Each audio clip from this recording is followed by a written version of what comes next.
जो अभिषेक बनर्जी खुलेआम देश के गृह मंत्री को धमकी दे रहा था, जो अभिषेक बनर्जी खुलेआम देश के गृह मंत्री को कह रहा था कि तुम एक बाप का बेटा हो तो बंगाल आ जाना 4 तारीख के बाद, 12 बजे के बाद तुम्हारा क्या हाल करेंगे। जो अभिषेक बनर्जी बंगाल के हिंदुओं से कह रहा था कि तुम्हारे लिए अंतिम संस्कार की व्यवस्था हम कर दी है क्योंकि हार्ट अटैक करेगा तुम सबका, मुस्लिम बहुल इलाके में अभिषेक बनर्जी धमका रहा था, देश के गृह मंत्री को धमका रहा था, भाजपा के वोटरों को धमका रहा था। इस मामले में जब उसके खिलाफ एफआईआर हुई तो एफआईआर पेश कराने हाईकोर्ट चला गया।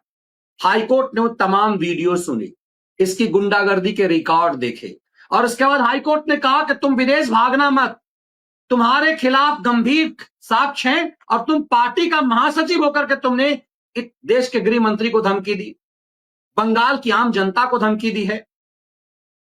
तुम आए हो तो तुम्हें गिरफ्तारी पर हम कुछ दिनों की रोक लगा देते हैं, गिरफ्तारी पर रोक लगाते हैं, लेकिन बंगाल पुलिस जब भी तुम्हें बुलाएगी तुम्हें घुटने के बल जाना होगा और यदि तुमने जांच में सहयोग नहीं किया तो पुलिस अपने ढंग से तुमसे निपटेगी। मतलब जो आदमी खुद को बंगाल का सुपर शेर समझता था, कल को तक जो बंगाल का सुपर चीफ मिनिस्टर था, उसे हाईकोर्ट के हंटर से उसकी तिलमिलाहट बढ़ा दी है। इस गर्मी में उसकी गर्मी उतारी जाने की तैयारी है। एक तरफ शुभेंदु अधिकारी ने उसकी प्रॉपर्टी पर नोटिस जारी किया कि तुमने अवैध संपत्ति इतनी कैसे बनाई, तुम्हारा अवैध निर्माण कैसे है, उसे बुलडोजर से क्यों ना ढा दिया जाए। अरबों की संपत्ति को पर बुलडोजर चलेगा और दूसरी तरफ हाईकोर्ट के हंटर ने इसके भागने के तमाम रास्ते बंद कर दिए। दरअसल अभिषेक बनर्जी के भागने के सारे रास्ते बंद कर दिए गए हैं। अब उसके पूरे पाप का ठीकरा फूटना है।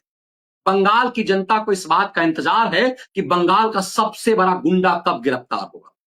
ममता बनर्जी ने सादगी का आवरण ओढ़ रखा था, सफेद साड़ी, 100 रुपए की सफेद साड़ी और 100 रुपए का चप्पल पहन करके सादगी का प्रदर्शन कर रही थी और अपने लौंडे को पूरे बंगाल को लूटने और गुंडागर्दी की छूट दे रही थी।